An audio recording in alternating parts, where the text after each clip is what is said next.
Pokemon Professor always talk about the huge adventures they had while researching, but you never actually see them in the field. So I started to think that they were all phonies. That was before I played this game called Littleroot Researchers, where you arrive in the Hoenn region 7 years after the events of Alpha Sapphire to go and work for the famous Professor Birch. We'll be completing many research assignments for him, which will not only help him, but also us learn a lot more about the Pokemon around us. But this isn't just a game about becoming a Pokemon Professor, it also involves friendship, mystery, and the resurgence of Team Aqua. This game was made by the talented Kenny Catches, who was also behind one of my favorite fan projects of all time, the Slowpoke Shack, which we already covered on the channel previously. So grab some popcorn and a drink because we're going to jump into the amazing story of Littleroot Researchers. On the first day, we walk to Professor Birch's lab, but he's nowhere to be found. After looking around for a bit, we see a man running towards us in the distance. It's the professor, and he's late because he got attacked by yet another Zigzagoon. For a Pokemon Professor, he really doesn't seem all that great with Pokemon. After we introduce ourselves, we leave for the day and come back the next one to start our new job as one of his sidekicks. The first thing we notice is that his lab is pretty messy, because normally his son Brendan helps him out, but he's on vacation, so for the moment he's at it alone. So our hands are definitely going to come in handy. But first, it's time for the sponsor of today's video, Red Magic, who have just introduced their newest phone, the Red Magic 10S Pro.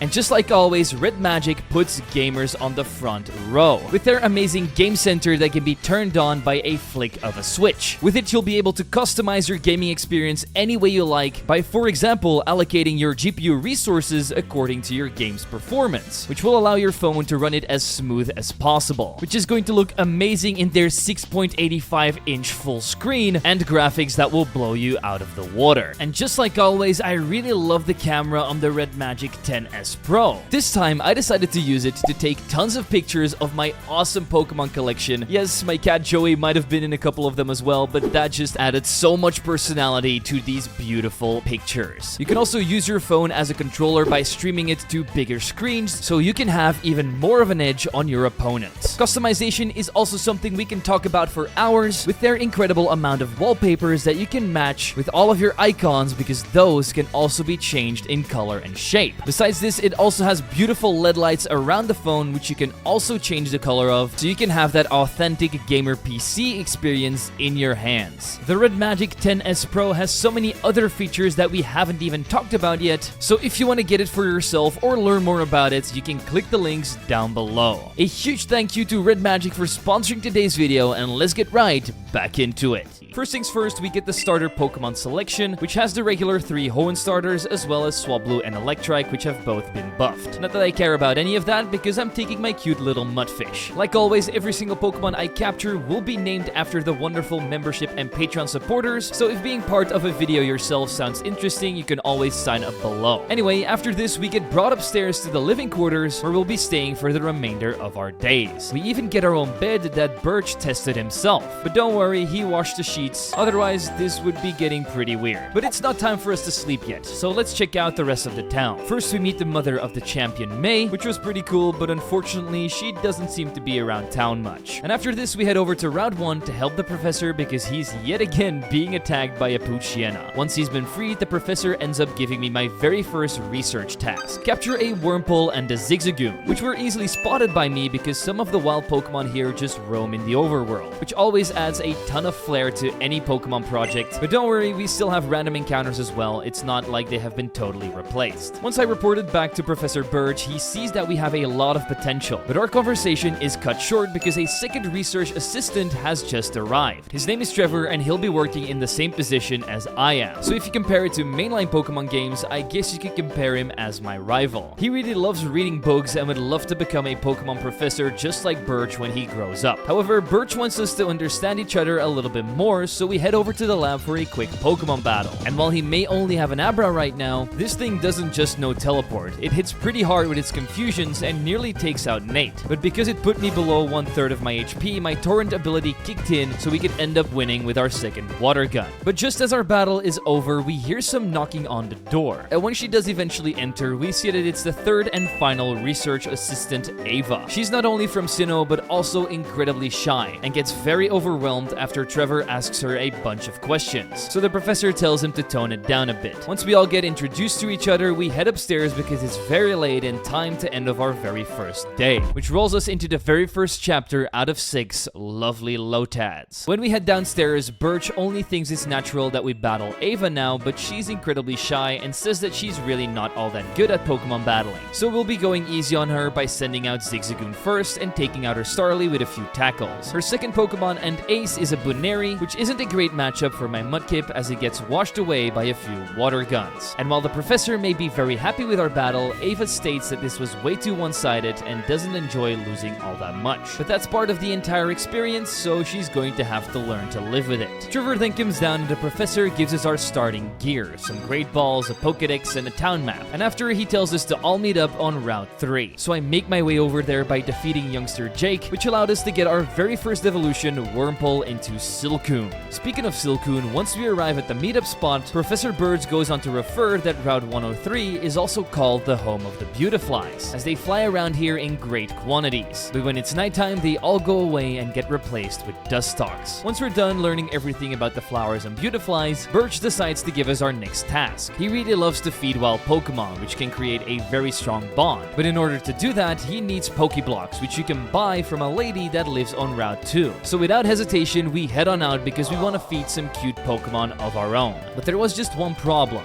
Route 2 was blocked off by someone that was investigating footprints. All because he thinks these footprints are for a rare Pokemon. And let me tell you guy, nothing around here is rare. It's just Poochyena and Zigzagoons. Yet he still wants me to go out and find the Pokemon that left these footprints, so I come back with the Poochyena, show it to him, and of course he's disappointed to see that it was not from a Groudon. Later on Route 102, I captured a few new Pokemon including Lotad and Surskit. My Silcoon was so impressed by all the Beautifly it saw that it decided to turn into one himself. And the same went for Mudkip, but he didn't grow wings, he grew flippers. A couple more minutes of traveling later and we reached the Pokeblock lady's house. She's currently still cooking up the Pokeblocks, so in the meantime, we're going to have a battle to ease the boredom. She started off with a Roselia that got blown away by my Beautifly's gusts. But little did I know that I was going to face myself in this battle. And because we were paralyzed and weakened, I knew we weren't going to win this matchup. So after hitting a gust, I swapped in Nate and finished it off with a water gun, which leveled up my Lotad so that he could evolve into the Sombrero Man, Lombre. That's our battle over, which means we can get all the Pokeblocks we want and head back over to Professor Birch to give them to him. He then asks us to gather around and throw some of them in the water. This creates a beautiful moment where 3 Lotats come up to him to eat out of his hands. According to him, he does this quite often and even called one of them Jeffrey. Unfortunately, our moment is cut short when it starts raining, so we have to head back to the lab. Because it's already getting late, we immediately head upstairs where Trevor tells me about the legend of Kyogre. You see, 7 years ago, it was summoned here by Team Aqua and nearly laid waste to the entire region, but the current champion May was able to stop it. Unfortunately, in this universe, she was never able to capture it, and so it disappeared into the seas of Hoenn and never to be seen again, which left tons of people wondering where the god of the sea now resides. After reading over a couple more books with Trevor, we head over to Ava, who's looking for some kind of ambition, which is why she took up this job in the first place. And she really adored today with the Lotads and hopes that tomorrow will be sort of the same. And there is only one way to find out, and that's by going to sleep and enter Chapter 2, Lost and Found. Just like always, we gather around with Professor Birch, who says that the plan for today is to meet up at Route 102. But Trevor would like a warm-up battle before we get started with our day.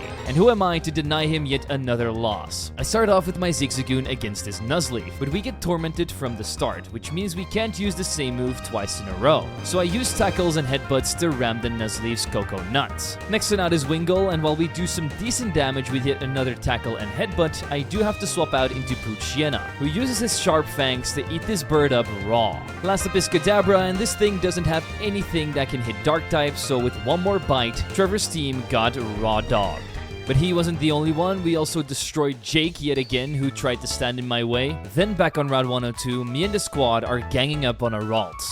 which makes the professor very excited because they rarely appear before people, but when they do, they most certainly like the people that are around them because it can sense their emotions using the horns on its head. Once it runs off, Birch tasks me on a courier job because he ordered a parcel but accidentally got it sent to Petalburg City. So now we need to head to the Pokemart there and pick it up for him. As I'm traveling over there, I captured my own Ralts along the way and evolved Poochyena into Mightyena. I then picked up the parcel straight from the Pokemart, looked around the town a little bit, and headed back to the professor. He's going to open it back at the lab, but before we can try to follow him, Trevor comes up because there's something important happening. Him and Ava just spotted a Galarian Zigzagoon, which is normally never around these parts, and it's being ganged up on by other regular Zigzagoon because it has a different color. So while Trevor goes on to relay this big discovery back to the professor, I become the personal bodyguard of that Zigzagoon and defeat all three troublemakers to save our little black and white buddy. But all of this commotion really rattled him up. So he runs away from us into town, and the cool thing about Zigzagoons is that they actually run in a zigzag pattern.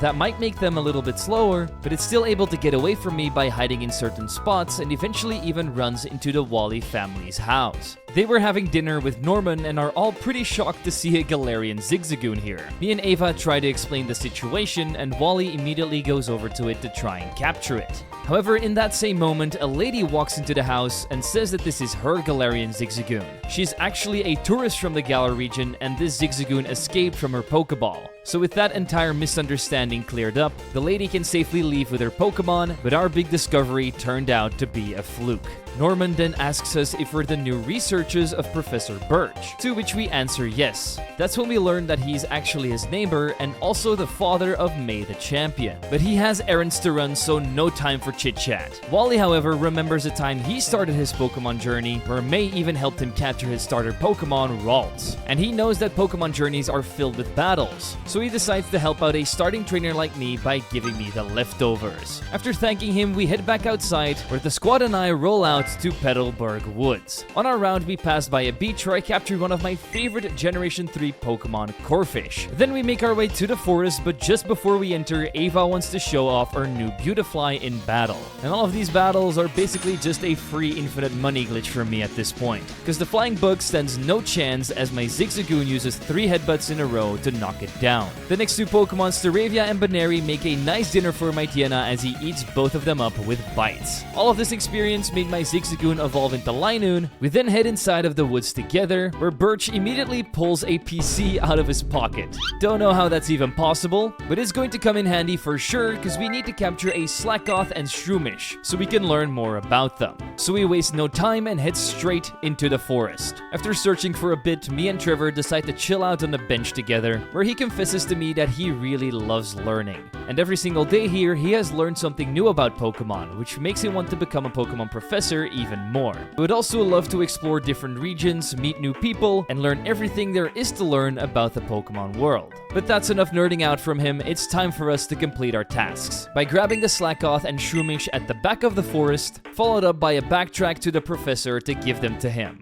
But we were too late. He already captured 2 of his own, and gives me the opportunity to bond with each one. I can pet them, feed them, and even talk to them. And even though they don't speak English or any other language I understand, I can still feel what it's saying through his emotions. And even had a conversation with him about how many hours of sleep I had last night. And after I said 10, he said that that was unhealthy because the least amount he sleeps in a day is like 20 hours. Next up was Shroomish, and she told me that she's not sad, it's just her resting face, and that she also loves eating compost, but I just prefer a good old burger. Once I'm done feeding and petting it as well, our bonding session is over, which makes me, Ava, and Birch incredibly relaxed. But that feeling goes away in an instant when we realize that Trevor is nowhere to be found. So we split up around the forest to search for him and end up in this weird place hidden between the trees. That's where we see him with some kind of mysterious Pokemon. After some closer inspection, we see that it's the mythical Pokemon Hoopa, but it's injured and doesn't respond to any of our actions. Once Birch and Ava also turn up to the scene, we all realize that this is an amazing discovery and that we should help this Pokemon out, which might lead to the answers we're searching for. So we bring it back to the lab where we put it to rest inside of one of the professor's beds. We can't do much else besides this, so we go to sleep and wake up the next day to start Chapter 3, Ship Ahoy. And no, that's not going to be about the cookie brand. The next day, Hoopa has become a little bit better, but is still very fatigued. Birch also tried to do some research, but there is not a lot known about mythical Pokemon in general, so he tells me and Ava to go out to Dewford Town, where we'll find Granite Cave, which is well known to be a host of rare Keystones, which means he must think we're capable of Mega Evolving our Pokemon now, which we might definitely need if Hoopa turns out to be evil and turns against us. So me and Ava hit the road to Mr. Briney's house, who offers us a free ride to Dewford with his boat. Once we arrive, we do a little bit of sightseeing and then go to the cave. Ava's a little bit scared and thinks it's safer to travel together so that she doesn't have to face any trainers or wild Pokemon on her own. So we'll be her guardian angel from here on out, and as we battle Pokemon after Pokemon, our team members become stronger, with Slackoth evolving into Vigoroth,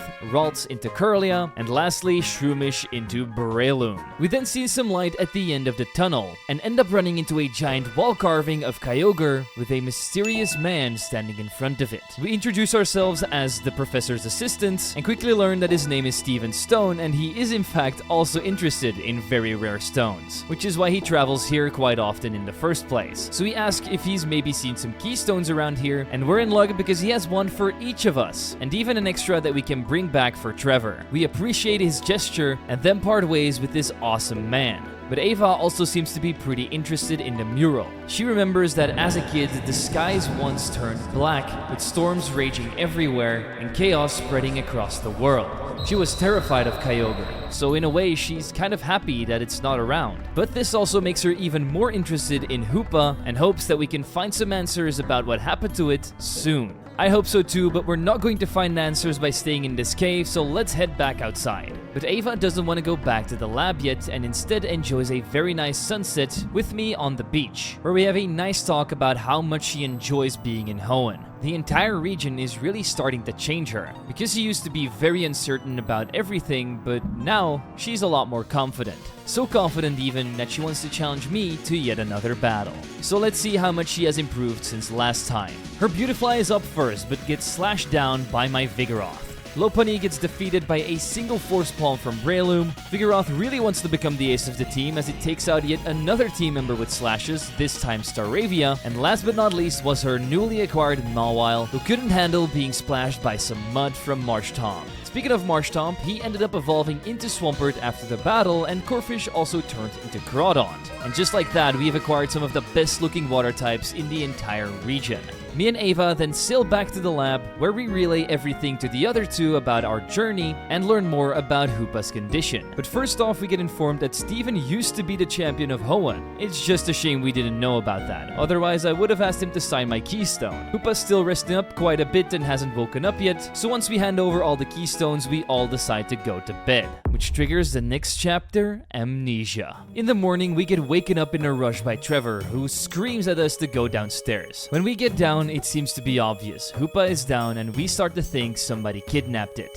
We were about to go on a search, but then a huge portal opened up behind the professor, and shortly after, the little Pokemon of Mischief popped out. And to our surprise, it speaks English, which is not normal for a Pokemon. But the moment we say that, it says not to underestimate him, because you don't want to see Hoopa angry. We try to communicate that we were worried about it, but Hoopa doesn't care and says that it can do whatever it wants, and opens up a portal underneath of the professor, which in turn then makes him fall down from the ceiling. So it's clear that this Hoopa loves to make jokes, hence why the Pokédex probably calls it the Mischief Pokemon. It also comes up with clever nicknames like Big Hats and Wide Eyes, but when we ask it what happened back in Petalburg Woods, his mind goes blank, which means it must be suffering from some kind of amnesia. It also feels way weaker than usual and then falls to the ground. So we put it back in bed where it can rest up and hopefully regain its memories. But for it to fully heal, we need an energy root, which can be bought at the Slateport City store. So Birch tells us to to meet him yet again on Route 103, where he'll show us how to get there. So we go outside, beat up youngster Jake again, who now finally gives up as he realizes he'll never be able to beat me. Nothing goes over crushing another trainer's dreams, so with my head held high, I reach Birch. He has made a special request to the Lotats to carry me over the lake, which will allow us to reach Slateport. So just like a god, we walk on water and thank the Lotats for their help once we reach the other side. I did a quick pit stop at the Trick House where we needed to complete a quiz in order to get some free rare candies, then attended a concert inside of Slateport City and bought a ton of useful items at the market like life orbs, choice bands, and anything else I could get my hands on. Now the shop that normally sells the energy root we need was unfortunately closed for the time being because the owner decided to attend an exhibition inside of the museum. So I went over there myself, and I'm not gonna lie, I really loved all the statues that were around it, and especially the Kyogre all the way in the back.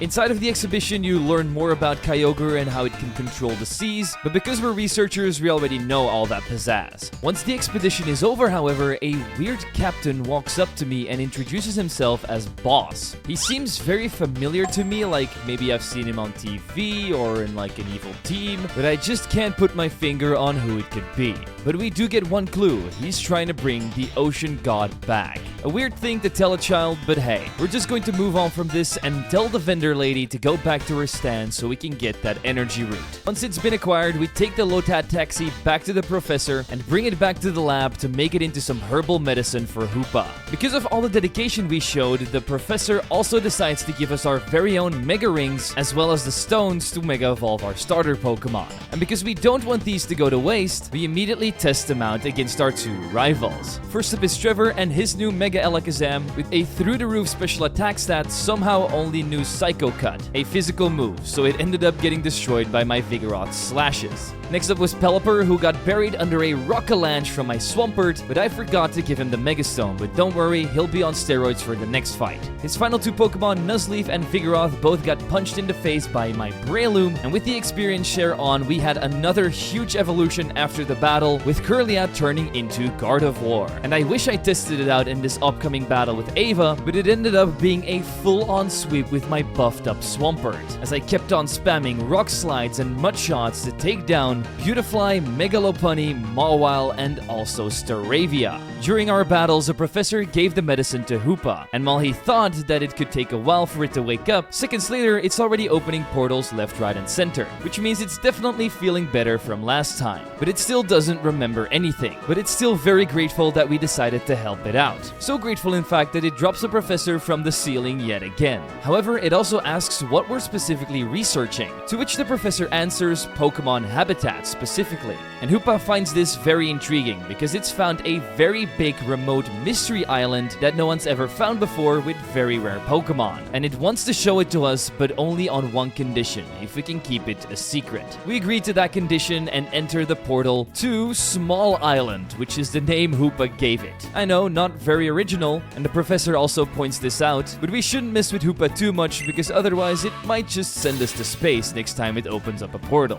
While exploring, we do indeed find some very rare Pokemon like Feebas and Clamperl, but once we leave the beach area and enter into the forest, we see Tropius all around. But those weren't the cream of the top. At the end of the forest, Trevor finds a very rare artifact. Upon closer inspection, it seems to be a shard of some kind, so we call Hoopa over to see if it knows anything about this. The moment that it sees this thing laying on the ground, all the memories start pouring back. It starts screaming out, The pieces, we need to stop them from finding all the pieces. We have no idea what it's talking about, so we tell it to calm down, and once it gathers its thoughts, we learn that this is a shard of the prison bottle, a special relic that can transform Hoopa into its unbound form. But that isn't the main thing. Team Aqua apparently captured Hoopa before and tried to turn it into its unbound form using the prison bottle so it could try to bring back the legendary sea god Kyogre. They performed many hideous experiments on Hoopa, hence why it lost all its memories in the first place, but it was able to fight back, break the prison bottle, and escape. The prison bottle was broken into 8 different pieces and teleported around the entire Hoenn region with her portals, and Team Aqua is on the hunt for all of them at this moment, so we need to stop them before they can gather them all. The problem is that Hoopa doesn't remember where she sent the prison bottle shards, and it also doesn't matter if we keep this shard because apparently they can also summon Hoopa with an incomplete prism bottle, which they would be able to craft with only 5 pieces, which means us as a team need to at least secure 4 of them, which would prevent them from getting to Hoopa again. So with this complicated dilemma, we head back to the lab to start chapter 5, the search. Our next plan of action is to split up into different portals, because Hoopa is going to be able to teleport around way quicker than Team Aqua can.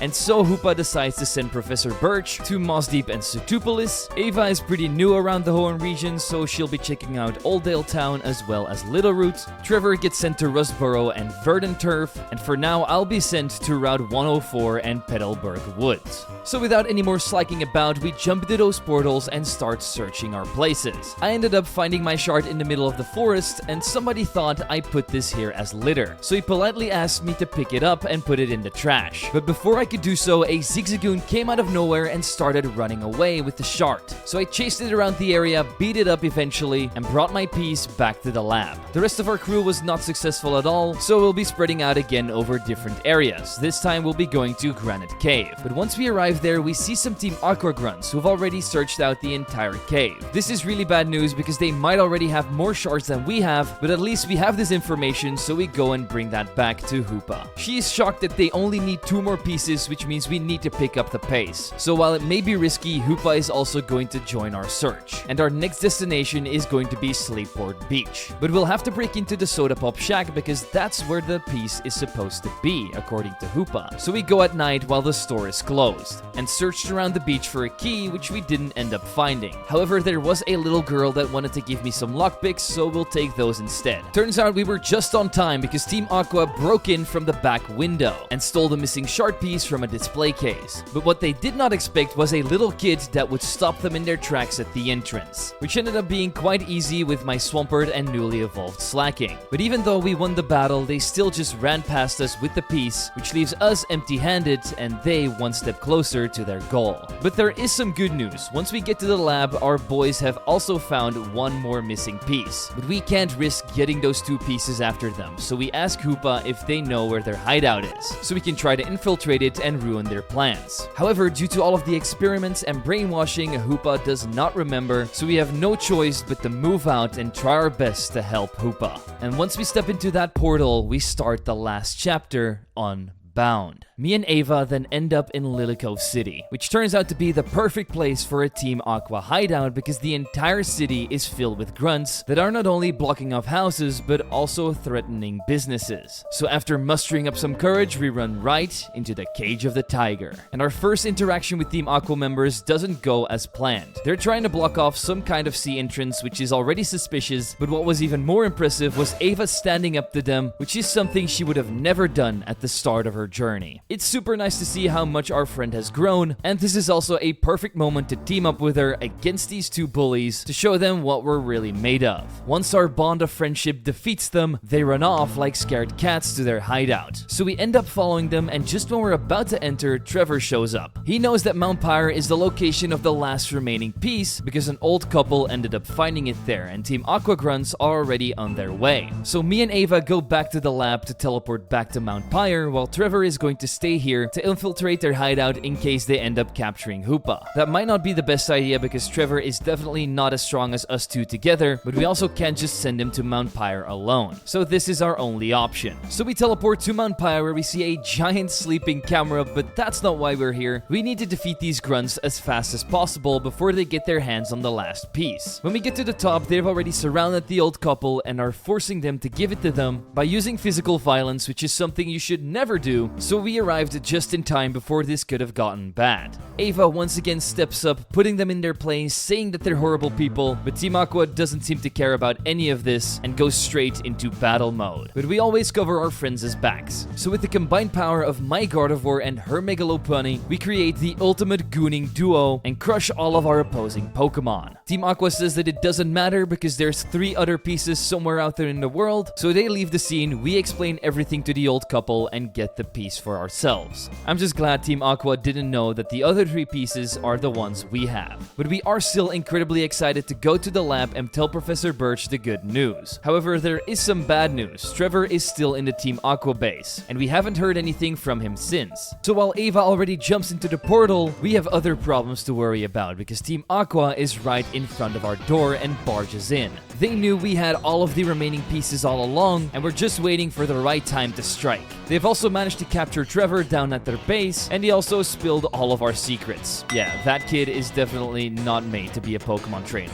In seconds, they all storm over to the table, grab the pieces, and leave the lab. So now there's only one thing left for us to do: enter the portal and try to barge into their base head on. But this entire place was like a maze, with doors that wouldn't open without their key codes, and teleport paths that would put you into places you never wanted to be at. Eventually, we ended up finding our first code inside of the canteen, which opened up a researcher's lab. After beating them up, we learned that it's already too late. They've captured Hoopa and are ready to turn it into its unbound form. But we were also able to get the last password to the main room from one of their laptops, which means we can charge in right away. One more teleport puzzle later, and we're eye to eye with the leader of Team Aqua, Boss, or should I say, Archie. They've already enraged Hoopa into its unbound form, and when we walk up to him, he says he's disappointed in us. He thought we were on his side, and that we wanted Kyogre to return to the Seas of Hoenn. However, this is not the way to do it.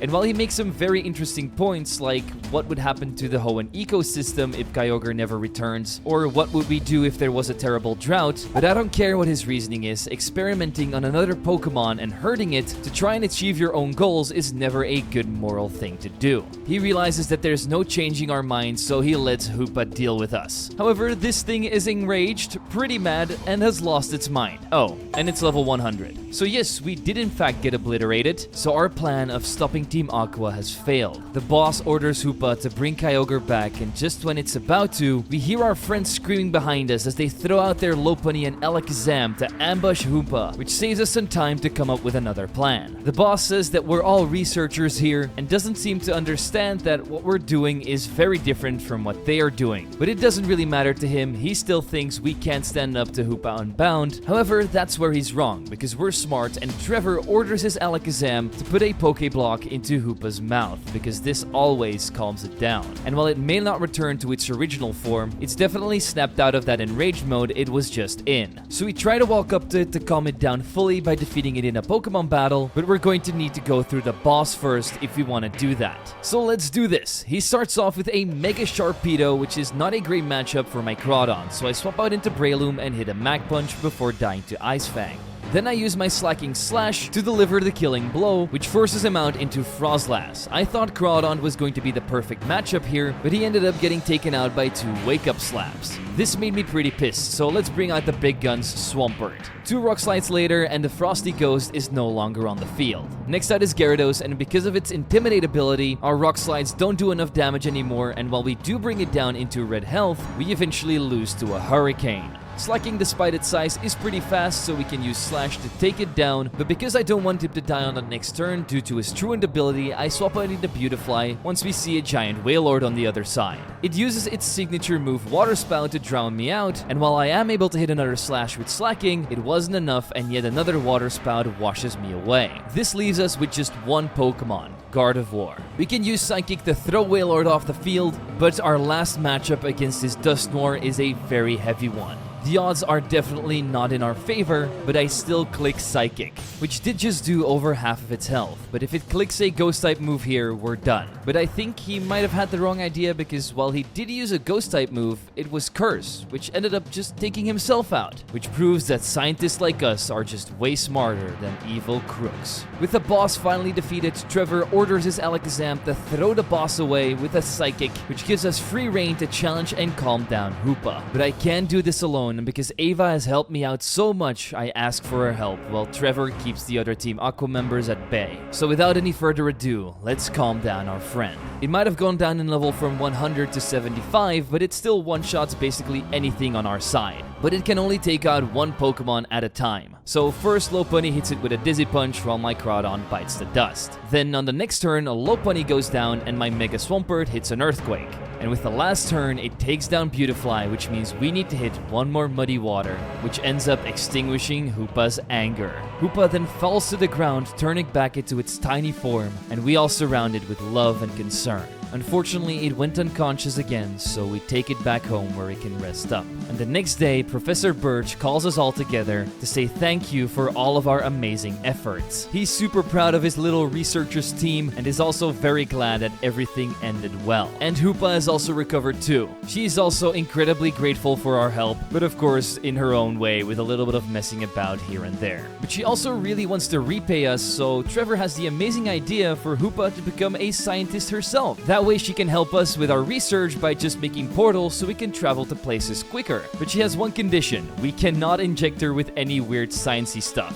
A pretty decent demand considering what she's been through, so once she complies, Professor Birch tells his new assistant to open up a portal for our next adventure, and Hoopa knows the perfect place: Big Island. So we all jump into the portal together, and with one last smile, Hoopa ends off the perfect story of Littleroot Researchers. And I am also going to end off this video with saying one last thing: this story was absolutely amazing, and I can't wait to see if Kenny turns up with any more games because his stories are always top notch. I also want to end off by saying thank you to all new members and Patreon supporters. There's been quite a few of you that have been signing up, which helps out the channel immensely. So I really wanted to give a huge shout out to my Mega Swampert, Marshtomp, and Mudkip tier members. And as always, people, don't forget to leave a like, subscribe, and share this video with your friends. I've been Zwiggo, and I'll see you all in the next one.